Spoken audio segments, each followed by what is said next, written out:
In a Balmer series of hydrogen atom, as the wavelength of spectral lines it decreases, they appear equally spaced and equally intense, further apart and stronger in intensity, closer together and stronger in intensity, closer together and weaker in intensity.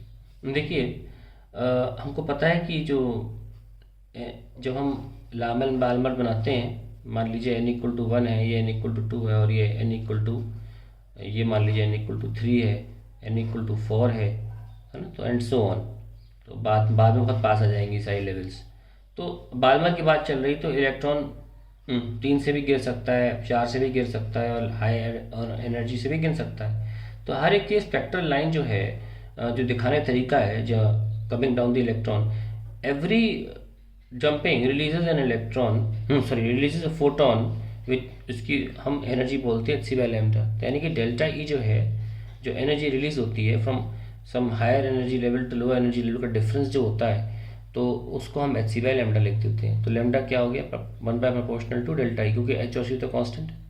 तो अगर मैं lambda बढ़ा, lambda क्या करना है हमें, decreases, अगर मैं लैम्डा डिक्रीज करूँगा तो एनर्जी इंक्रीज होगी। ठीक है, तो ये एक बात रखिए। तो एनर्जी इंक्रीज का मतलब ये बहुत दूर से आ रहा है, क्योंकि जब डेल्टा ही ज़्यादा होगा तो इसका मतलब इलेक्ट्रॉन पास से जंप नहीं करेगा, इलेक्ट्रॉन दूर से जंप करेगा। एग्जाम्पल, ये मान लीजिए -13.6 है, और ये कितना होता है -3.4, ये कितना होता है -1.51, ये -0.85 and so on, n1 n2 n3 n4 की वैल्यूज हैं ये।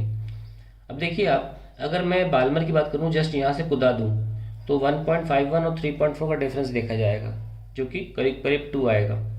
और 1.89 मुझे दिख रहा है यहाँ से, 1.5 3.5, हाँ, तो करीब करीब 1.89 आ रहा है।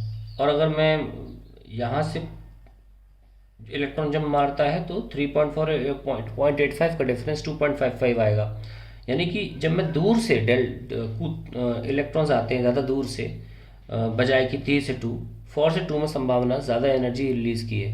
तो कम वेवलेंथ वाले जहाँ कहाँ होंगे, बहुत ऊपर होंगे, एनर्जी लेवल्स में ऊपर होंगे। ठीक है, तो क्या बात समझ में आई यहाँ से हमें, कि हमें हायर पे देखना है। तो आप अगर एनसीईआरटी में देखेंगे तो बहुत अच्छा सा डायग्राम दे रखा है। इनको बोलते हैं हम बाल्मर सीरीज में एच अल्फ़ा एच बीटा ऐसी लाइंस बोलते हैं।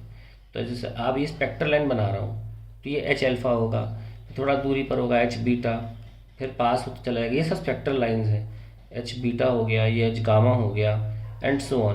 तो देखा यह गया है कि एक तो ये पास आ जाती हैं, ठीक है, स्पेक्ट्रल लाइंस जैसे जैसे हम दूर जाते हैं तो पास आ जाती हैं। तो लैम्डा जब कम होगा, तो अब हमने आपको एक्सप्लेन कैसे किया कि आपको दूर से देखना है, ज़्यादा हाइट से, मान लीजिए लेवल से इलेक्ट्रॉन्स नीचे आ रहे हैं। ठीक है, तो एक तो आपको हायर वेवलेंथ का मतलब, लोअर वेवलेंथ का मतलब हायर एनर्जी रीजन में जाना है, यानी कि ऊपर जाना है। तो तुम देख सकते हैं क्लोजली टुगेदर स्पेक्ट्रल लाइंस कम, और साथ में इंटेंसिटी देखा गया है कि ये ज़्यादा ब्रॉड होती हैं और यहाँ पे आके इनकी इंटेंसिटी कम हो जाती है। तो fourth is the correct answer. So spectral lines closer together and weaker in intensity.